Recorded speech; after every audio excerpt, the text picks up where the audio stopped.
Nous avions lu la semaine dernière dans le livre de Jean 1,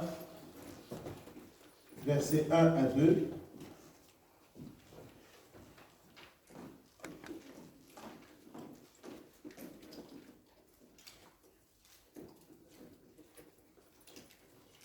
Je lis dans le nom de Jésus-Christ. Amen. Au commencement était la parole, et la parole était avec Dieu, et la parole était Dieu. Elle était au commencement avec Dieu. Amen. Amen. Nous pouvons nous asseoir.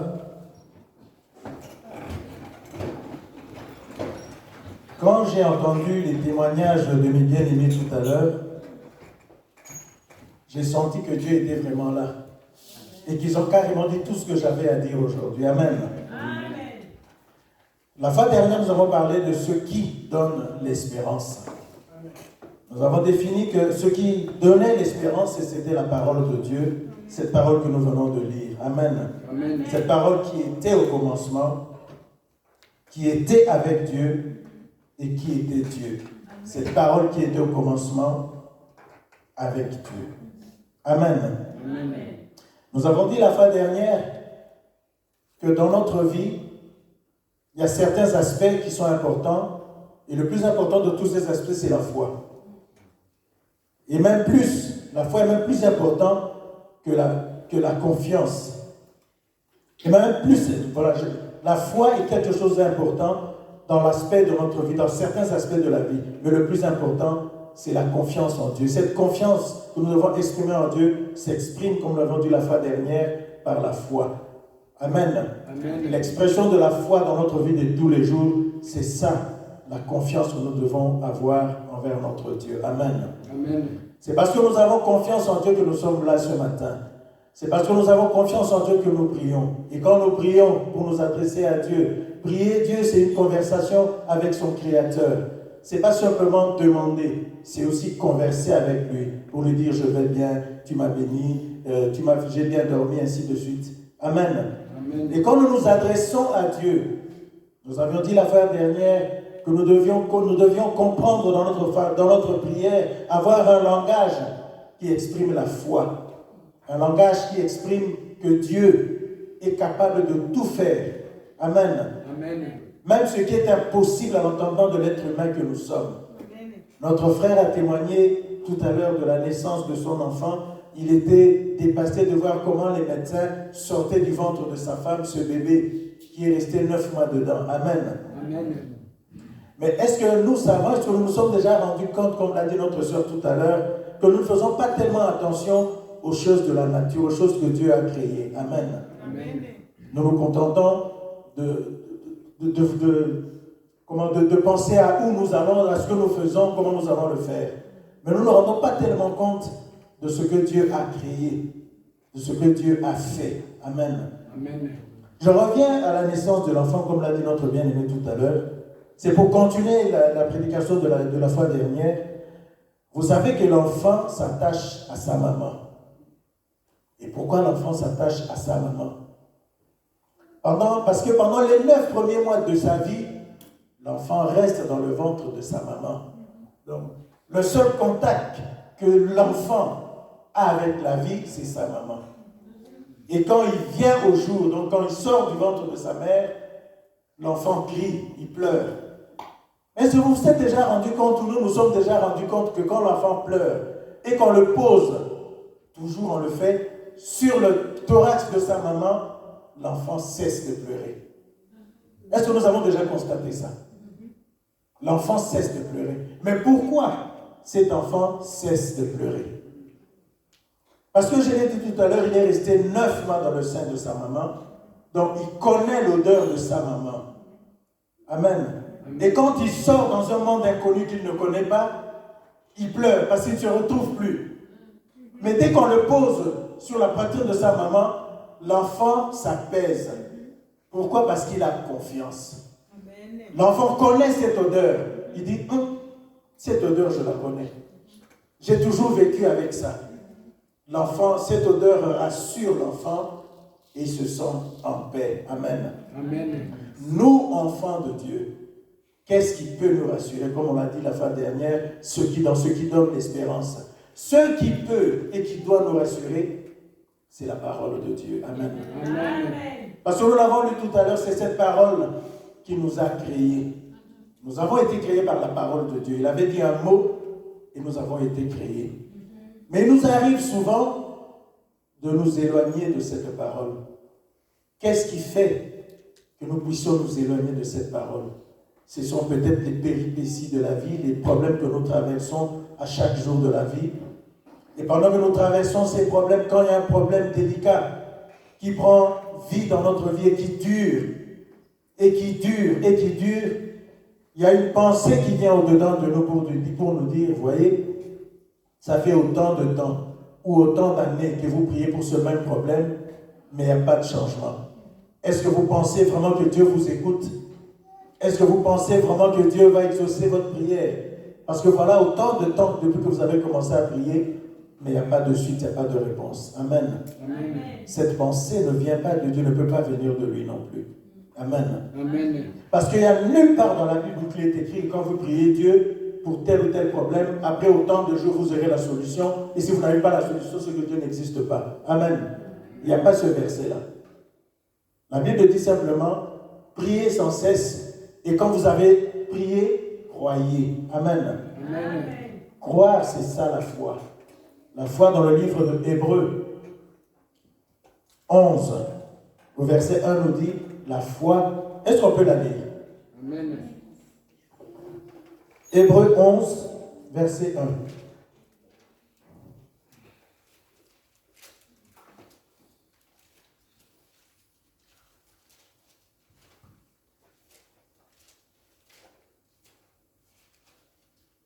Je lis dans le nom de Jésus-Christ. Amen. Hébreux 11, verset 1. Or, la foi, c'est l'assurance des choses qu'on espère, la démonstration de celles qu'on ne voit pas. Amen. Amen. Quelles sont ces choses qu'on ne voit pas? Quelles sont ces choses qu'on espère? Leur démonstration, c'est notre foi. Amen. La démonstration de ces choses se trouve dans notre foi. C'est quoi cette foi? C'est croire. Croire que ce que Dieu a dit, il va le faire. Comme il a dit que je puisse lui demander toutes choses. Si je lui demande, il va me le donner. Amen. Amen. C'est pourquoi nous prions. Mais nous ne devons pas simplement prier parce que nous avons un problème de documents, parce que nous cherchons un travail qu'on ne trouve pas, ou parce que nous sommes malades. Amen. 1 Thessaloniciens 5, verset 17 nous dit, priez sans cesse. C'est le plus court, c'est un des versets les plus courts de la Bible. Priez sans cesse. La Bible ne dit pas prier seulement quand vous êtes malade, ou prier quand vous avez des problèmes à régler, mais priez sans cesse. Amen. Dans notre vie de tous les jours, nous devons manger tous les jours. Pourquoi nous devons manger tous les jours? Je rejoins le témoignage de notre sœur, des choses de la vie auxquelles nous ne faisons pas attention. Nous trouvons normal de manger tous les jours. Mais est-ce que nous ne trouverions pas normal de prier tous les jours non plus? Amen. Amen.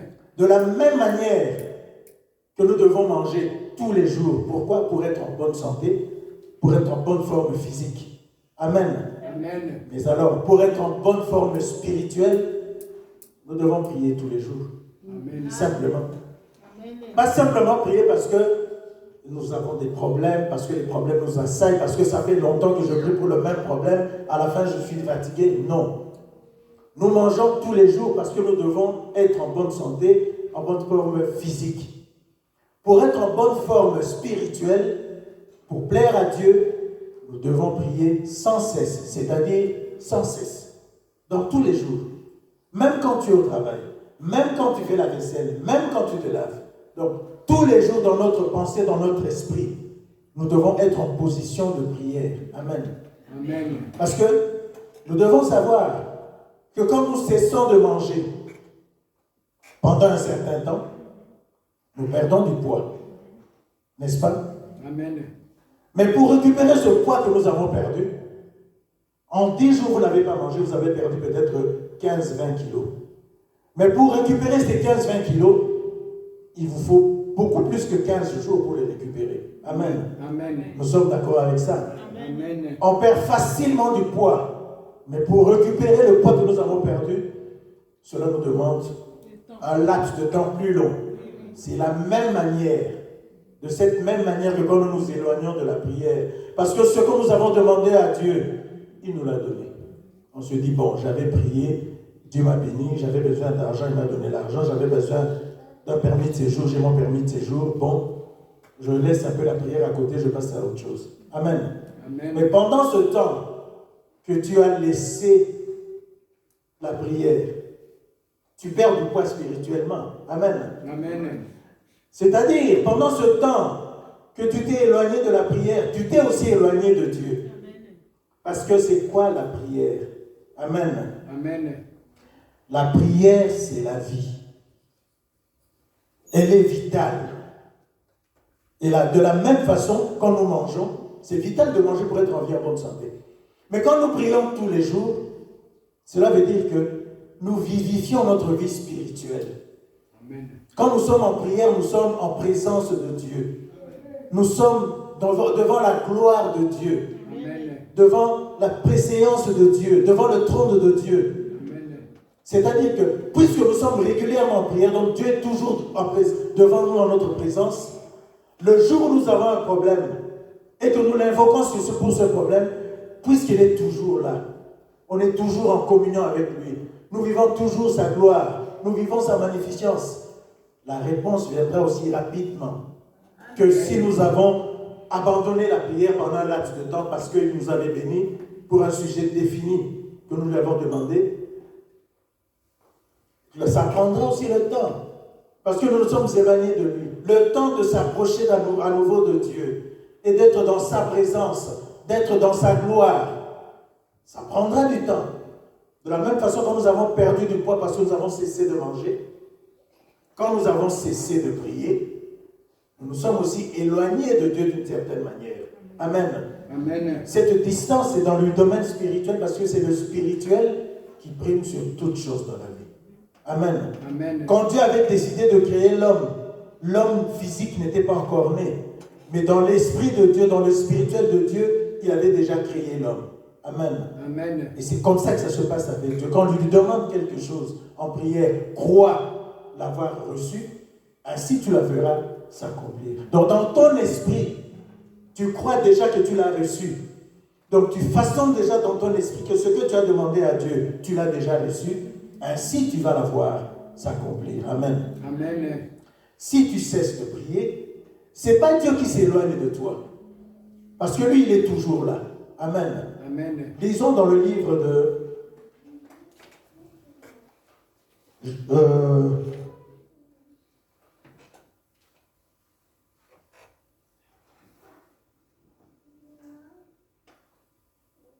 Jean 15, verset 5. Non, pas ça.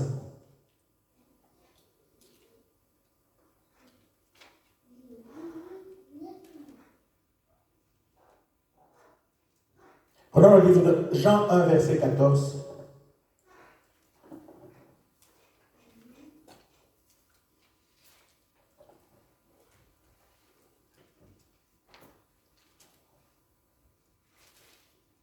Qu'est-ce que cette parole nous dit? Je lis dans le nom de Jésus-Christ. Amen. Jean 1, verset 14. Je lis dans le nom de Jésus-Christ. Amen. La parole a été faite chair et elle a habité parmi nous, pleine de grâce et de vérité, et nous avons contemplé sa gloire, une gloire comme celle du Fils unique venu du Père. Amen. Amen. Le Fils de Dieu était au travers de la parole. Cette parole-là, au départ, personne ne la voyait. Amen. Mais pour Dieu, cette parole avait déjà vie. Cette parole était déjà la vie. Amen. Et c'est cette parole que Dieu avait transformée en Jésus-Christ. Amen. Jésus-Christ étant la parole de Dieu. Or, la parole de Dieu était Dieu. Donc, Jésus-Christ est Dieu. Amen. Puisqu'il est l'expression de la parole de Dieu. Amen. Cela veut dire que quand nous traversons des moments difficiles, mettons-nous bien en tête que ce n'est pas parce que nous prions tous les jours que les problèmes ne vont pas arriver. Amen. Les problèmes vont toujours arriver, que nous prions tous les jours ou pas. Mais la différence, c'est que quand nous prions tous les jours et qu'un problème arrive, Le fait que nous prions tous les jours et que nous sommes régulièrement dans la présence de Dieu, quand nous l'invoquerons, la réponse viendra plus rapidement que si nous nous étions éloignés de lui. Amen. Alors, qu'est-ce qui se fait dans ces moments-là? Ésaïe 30, verset 15.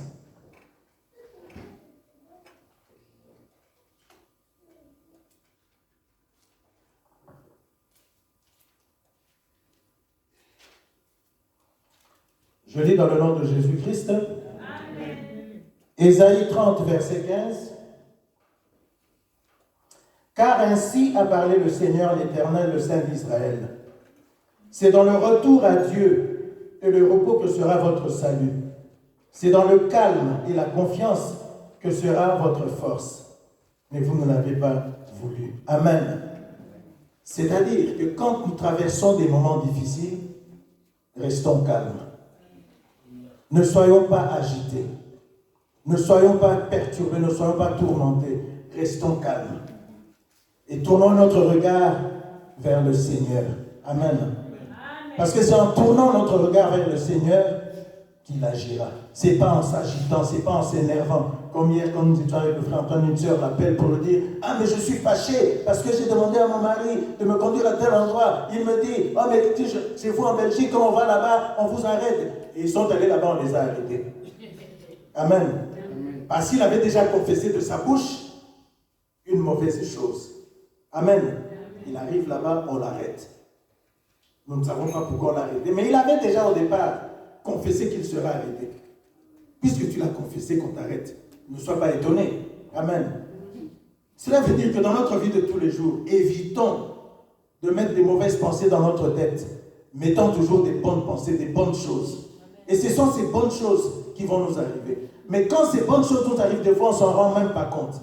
Mais c'est beaucoup plus quand les mauvaises arrivent qu'on se rend plus rapidement compte. Que là, ça ne va pas. Mais quand Dieu nous bénit chaque jour, comme l'a dit ma soeur, on va toujours rester sur son témoignage et qu'on ne se rend pas compte de ce que Dieu fait dans notre vie. On pense à, je dois aller au marché acheter des queues de vin, de bœuf, je dois acheter des légumes, ainsi de suite. Tu ne te rends pas compte que la vie est l'œuvre de Dieu. La vie représente la lumière de Dieu, la grandeur de Dieu. Toi, tu t'inquiètes seulement de ce que tu n'as pas encore reçu, de ce que tu as demandé à Dieu. Ou tu te dis, si tu l'accompagnes là-bas, on va m'arrêter. Tu arrives là-bas, on t'arrête. Tu oublies que Dieu t'a fait grâce d'arriver jusque-là. Et pas parce qu'on t'a arrêté que tu n'as rien fait, mais tu as quand même fait les courses que tu voulais faire. Mais puisque tu avais confessé d'être arrêté, tu t'es fait arrêter. Amen. Donc, prions sans cesse et n'abandonnons pas la prière. Restons toujours en communion avec Dieu. L'enfant qui sort du ventre de sa mère, que ce soit en césarienne ou par la voie normale, reconnaît l'odeur de sa maman. Nous le voyons dans les reportages, quand un bébé sort, il commence à pleurer. Quand on le bouscule un peu, il pleure. Mais qu'est-ce qui le fait se calmer? Dès qu'on le pose sur la poitrine de sa maman, l'enfant se calme. C'est comme nous les croyants aujourd'hui. Nous devons, dès que nous entendons la parole de Dieu, être calmes. Se dire, bon, par ce problème que je traverse, je dois trouver une réponse au travers de la parole de Dieu.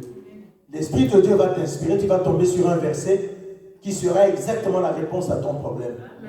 Parce que le fait que tu es en relation avec Dieu régulièrement tous les jours, donc tu lis la prière, la parole régulièrement, tu seras à même de reconnaître la parole qu'il te faut pour cette situation-là au moment voulu. Amen. Amen. Lisons dans le livre de Job au chapitre 27.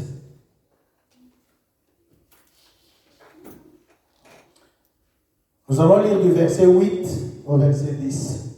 Amen. Amen. Je lis dans le nom de Jésus-Christ. Job 27 à partir du verset 8. Quelle espérance reste-t-il à l'impie quand on tranche son existence, quand Dieu lui retire sa vie? Est-ce que Dieu écoute son cri quand la détresse arrive sur lui? Ferait-il du Tout-Puissant ses délices? Invoquerait-il Dieu en tout temps? Amen. Amen. L'impie, c'est celui qui ne prie pas Dieu, celui qui ne connaît pas Dieu. Mais quand Dieu lui retranche la vie, est-ce qu'il peut encore espérer quelque chose devant Dieu? Mais toi qui es en relation permanente avec Dieu, tu pries régulièrement.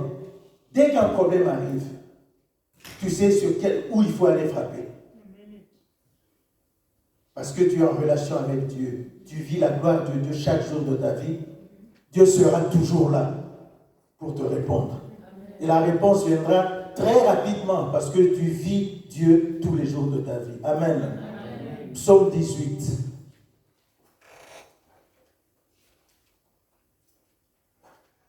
Nous allons lire le verset 3, 5 et 7.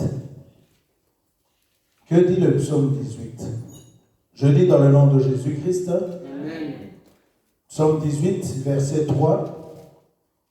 La Bible dit: Éternel, mon roc, ma forteresse, mon libérateur, mon Dieu, mon rocher, où je me réfugie, mon bouclier, la force qui me sauve, ma haute retraite. Amen. Amen. Verset 5. Les liens de la mort m'avaient enserré et les torrents de la destruction m'avaient épouvanté. Verset 7. Dans ma détresse, j'invoque l'Éternel. Je crie à mon Dieu. De son palais, il entend ma voix. Et mon cri vers lui parvient à ses oreilles. Amen. Amen. Vous comprenez? Puisque vous étiez en relation régulière avec Dieu, tout le temps vous êtes en relation avec Dieu. Dès que vous vous réveillez le matin, vous l'invoquez. Le soir, avant de dormir, vous l'invoquez. Pendant la journée, vous l'invoquez.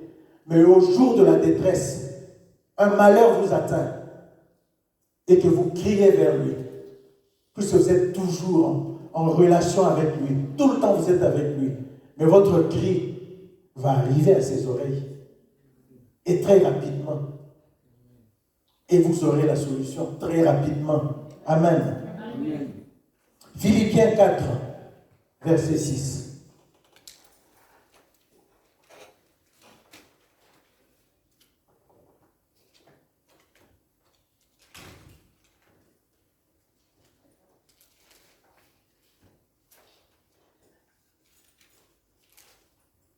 Je lis dans le nom de Jésus-Christ. Amen. Ne vous inquiétez de rien, mais en toutes choses, par la prière et la supplication, avec des actions de grâce, faites connaître à Dieu vos demandes. Verset 7. Et la paix de Dieu, qui surpasse toute intelligence, gardera vos cœurs et vos pensées en Jésus-Christ. Amen. Amen. Vous comprenez, bien aimé, c'est comme le bébé qui est sorti du ventre de sa maman, qui ne trouve secours qu'auprès de sa maman, parce qu'il connaît l'odeur de sa maman. Toi, le croyant, nous les croyants, puisque nous connaissons la parole de Dieu, qui est notre refuge, comme on l'a lu tout à l'heure dans le livre des psaumes, c'est auprès de qui nous irions trouver la solution?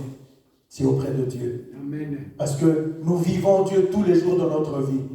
Le matin au réveil, pendant la journée, le soir avant d'aller se coucher, nous vivons Dieu, nous conversons régulièrement avec Dieu. Parce que la prière, comme je l'ai dit tout à l'heure, c'est pas seulement aller demander à Dieu, mais c'est aussi d'abord converser avec Dieu, avec son Créateur. Amen. Amen. Quand tu converses régulièrement avec ton Créateur, tu vis dans sa gloire, tu vis sa gloire. Tu sens qu'il est là. Parce que tu le vis tous les jours. Amen. Amen. Donc, comme nous devons manger tous les jours, de la même manière, nous devons aussi prier tous les jours pour être en bonne santé spirituelle. Et quand on est en bonne santé spirituelle, comme nous invoquons Dieu, il ne tarde pas à répondre. Amen. Mais quand nous n'avons pas mangé pendant un certain temps, nous avons perdu du poids. Pour récupérer ce poids, c'est difficile. Amen. Amen. Mon papa est très sérieusement malade, il est à l'hôpital en France pour le moment. Il a refusé de se faire soigner en Belgique parce que j'ai mes deux sœurs qui sont infirmières en France. Il voulait être auprès de ses filles qui sont infirmières. Il a perdu 20 kilos. Mes sœurs m'ont dit hier il a repris l'appétit, il mange bien, mais ces 20 kilos qu'il a perdus, il n'arrive pas à les reprendre. Bien qu'il s'est bien mis, il a repris l'appétit, il mange bien, mais il ne reprend pas encore le poids, parce que ça fait au moins 2 mois depuis qu'il avait perdu ses 20 kilos. Comprenez? Mais tiens, les médecins ont décidé de l'intuber pour le nourrir avec de la nourriture, comme le disait le pasteur tout à l'heure, dans cette nourriture, il y a tous les ingrédients, les vitamines et tout ce que vous voulez pour lui permettre de reprendre le poids rapidement. Amen. Amen. Donc, il a perdu, en un mois, il avait perdu 20 kilos. Mais maintenant, ça fait 2 semaines qu'il est en France, il n'arrive même pas à récupérer un seul kilo. Vous comprenez? Bien que l'appétit est revenu, il s'est remis à bien manger et tout ça là. Des fois, la nourriture est finie, il n'est pas rassasié. Il n'arrive pas à reprendre le poids. Mais s'il n'avait pas perdu le poids, il n'y aurait pas de problème. Mais le fait qu'il a perdu du poids parce qu'il avait perdu l'appétit, le poids prend du temps à revenir. C'est comme nous, quand nous avons cessé de manger pendant un certain temps, nous perdons du poids. Mais pour reprendre ce poids, le poids que tu as perdu en une semaine, il faudrait peut-être 1 mois ou 2 pour le reprendre. Quand nous nous sommes éloignés de Dieu pendant un certain temps, pour retrouver sa gloire dans notre vie de tous les jours, ça prend aussi du temps. Amen. Amen. Évitons cette affaire de s'éloigner de Dieu. Amen. Amen. Mon frère a dit que Dieu était tellement grand qu'il ne comprenait pas qu'on ouvre le ventre de sa femme pour sortir le bébé, qu'il était dépassé. Mais oui, nous devons être dépassés quand nous voyons ce que Dieu fait dans notre vie. Amen. Amen. Je vous avais dit dimanche dernier, en témoignage de ce que Dieu avait fait pour l'enterrement de mon fils. Quand il est mort, je n'avais même pas un rond. Mais il a été enterré tranquillement et je ne suis resté avec aucune dette auprès de la pompe funèbre. Parce que l'église avait participé, ma famille avait participé, les connaisseurs. Mais c'est Dieu qui avait agi parce que j'avais tourné mon regard vers lui. Je vous dirais même une chose. Il est décédé un samedi. Le dimanche, il y avait culte. Mais pendant ce temps, son corps était à la morgue. Je suis venu rendre grâce à Dieu le dimanche en question. Sa maman me dit, mais ton fils, le corps de notre enfant est à la morgue. Toi, tu vas à l'église. Je lui ai dit, mais le corps de mon fils est à la morgue. Mais moi, je dois aller prier Dieu. Vous comprenez ça? Et j'ai vécu ce que Dieu a fait. Comme le disait mon frère tout à l'heure, il a vécu ce qu'Abraham avait vécu dans sa vie à la naissance de son fils. Moi, ce que je vous dis, j'ai vécu ce que Dieu a fait pour moi lors de l'enterrement de mon fils. Donc, je ne me suis même plus posé de questions. Parce qu'au jour le jour, j'avais dit à la pompe funèbre, moi, je ne vais pas prendre le crédit, mais je viendrai vous apporter l'argent régulièrement. Mais l'enterrement sera samedi. Mais vendredi soir, vous aurez la totalité de votre argent. Mais le vendredi soir, je suis allé déposer à la pompe funèbre l'argent qui restait pour faire la totalité de la somme. Je devais payer 7 000 €. Il a réussi ces 7 000 €. Je n'avais pas de dette. Amen. J'avais tourné mon regard vers le Seigneur. Bien que c'était difficile de perdre un garçon de 19 ans, aujourd'hui j'en parle comme une conversation. Mais ce jour-là, ce n'était pas facile comme aujourd'hui, hein. C'était difficile. Mais pendant une année, je n'ai plus pleuré. J'avais tourné mon regard vers le Seigneur. Mais à la commune, ils m'ont dit, pour l'enterrement de votre fils, on vous donne un emplacement, mais vous payez 1 500 € cash. Mais dans l'année qui suit, vous devez poser la pierre tombale. Si vous posez la pierre tombale, on vous rend quelque chose. Dans l'année qui suivait, je ne sais plus quelle acrobatie j'avais fait, mais j'ai pu poser la pierre tombale et la commune m'a remboursé 1 000 €. Donc sur les 1 500 € que j'avais payé pour la pierre tombale, la commune m'a remboursé 1 000 € parce que j'avais posé la pierre tombale. Pourquoi tout ça est passé? J'avais tourné mon regard vers le Seigneur. Amen. En ce moment, je vous parle. Il y a des problèmes que je dois régler, qui sont en train de se régler. Mais je ne me dis pas, bon, je vais croiser les bras, j'attends que c'est... Non. Je continue à faire confiance en Dieu. Amen. Notre sœur Judith nous a dit tout à l'heure, nous devons espérer, continuer à avoir l'espérance en Dieu chaque jour de notre vie. C'est ça, la vie que nous devons mener. Où est-ce que nous aurons cette espérance? Dans la parole de Dieu. Où est-ce que nous aurons cette espérance? Quand nous prions Dieu sans cesse, tous les jours, au réveil le matin, tu pries Dieu. Pendant la journée, tu pries Dieu. Le soir avant d'aller te coucher, tu pries Dieu. Et Dieu te fera voir qu'il est grand. Amen. Amen. Psaume 34.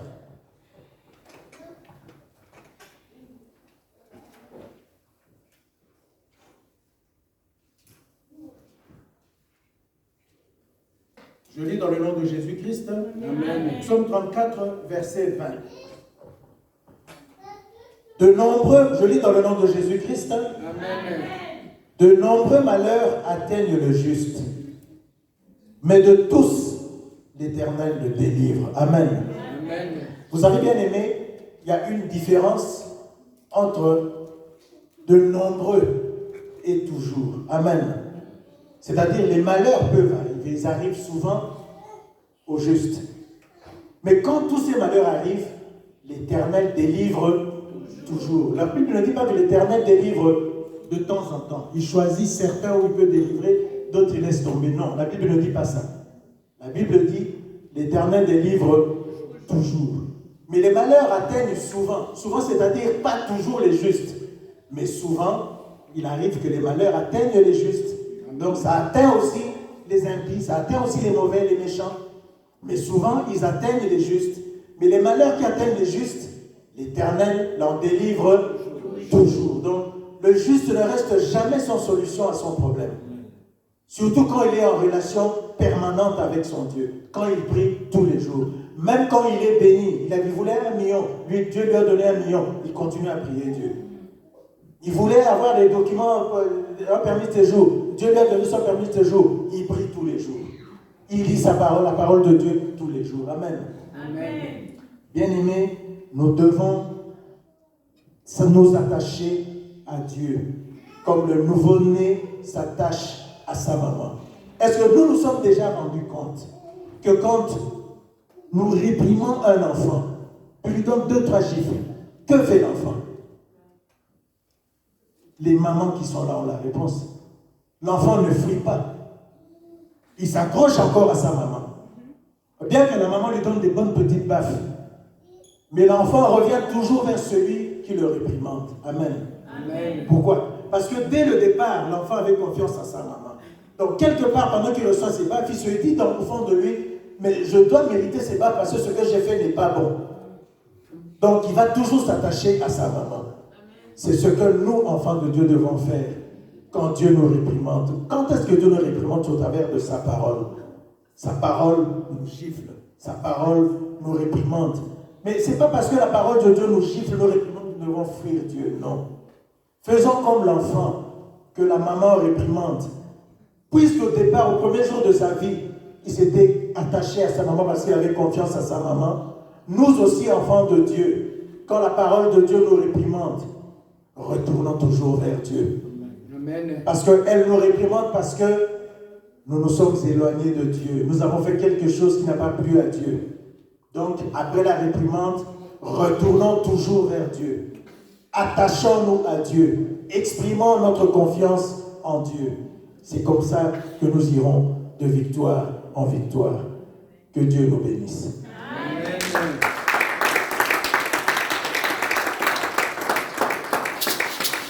J'appelle le pasteur pour une prière.